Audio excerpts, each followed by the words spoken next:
We can look at the international newspapers now. Olivia's here on set with us. We're going to start with some news from Israel. The Prime Minister Benjamin Netanyahu calling these elections sooner than expected. Yes, this is the front page of the Jerusalem Post and pretty much every Israeli paper today. He's bringing elections forward because he wasn't able to agree on a budget with his coalition partners, and of course the economy is becoming a major concern in Israel. This news today has led many Israeli journalists to ask the question, is it the end of the Netanyahu chapter in Israeli politics?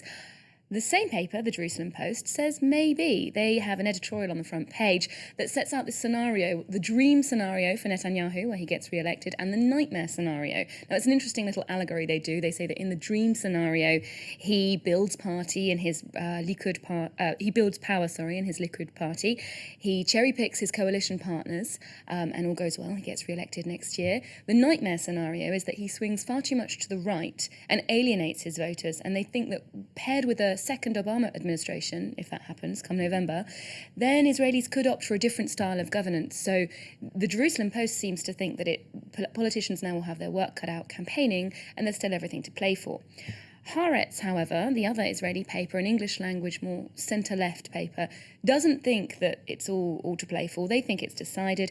They've got an editorial entitled "Netanyahu stands unchallenged in Israel's political landscape." Now, it's a very scathing attack, actually, on the Prime Minister. They say that he's been a bit of a failure on the domestic front. He hasn't really addressed Israeli issues. He's not even looked at a vision for the future of the country, nor the Palestinian question. But he's been worrying about international relations. And they say that because he's been well behaved on that front, for example, he's not antagonised his neighbours, including Mohamed Morsi in Egypt, even though the two are very ideologically opposed. He's kept Western allies on side, which has been very important. And I was quite surprised to see this in the editorial. They say that this support has come even though, and I quote, Western powers can't stand him or his policies. But Haaretz concludes that because there's no real opposition on the horizon for him, that he'll probably win a second mandate. Okay, it's going to be interesting, isn't it? Particularly with the US elections going on at the same time, as you say.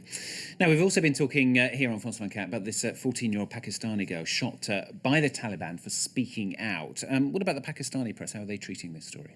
Well, the Pakistani press obviously were treating this on the front page of most of the papers. Pakistan Today had her photo on the front cover, showing their support for her. There was a headline that said terrorised but not silenced, which was obviously very supportive of the young girl.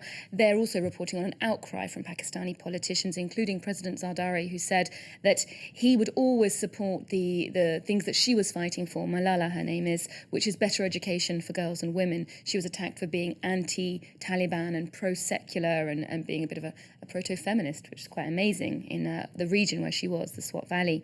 Now, there's an opinion article on this issue, which I found really, really strong in the same paper, Pakistan Today, calling the justifications of the Taliban bull, etc., star. You can see. Yeah. Now, he goes really far. He said that, justifying what they've done is absolutely rubbish. There's just no justification for shooting a 14-year-old girl in the head. And so he says it's a call to arms, that Pakistan needs to stop pussyfooting around the Taliban and take action on this, because if not, there will be more Malalas in the years to come.